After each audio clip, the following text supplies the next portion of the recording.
Welcome to Samba Samba. Enjoy the video. You start by checking rules and getting approval. Do this first so you stay compliant. Ask IT for written permission and explain your legitimate need. Once done, request a list of approved services. Make sure the provider meets school security and privacy standards and avoid installing software without consent. You will save time and prevent account or device blocks. If you already have an approved VPN, note the exact client name and version so support can reproduce your setup quickly. Next, understand what options are allowed and why they matter.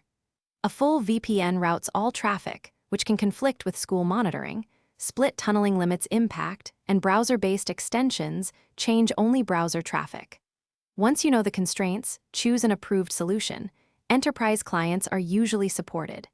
If school rules ban installs on managed machines, use your own device or ask for a sanctioned exception. Keep records of approvals so you can show IT why your choice is appropriate. Finally, proceed only with the approved client and follow IT's exact installation or access instructions. After setup, verify the connection using harmless, non-sensitive sites and confirm that school resources remain accessible as required. Make sure to retain approval emails and any configuration notes. They speed help if things go wrong. If you encounter blocks or errors, stop and contact IT with screenshots and logs. Do not attempt to bypass controls, because that risks disciplinary action and security incidents. Thanks for watching. Consider subscribing if we helped you.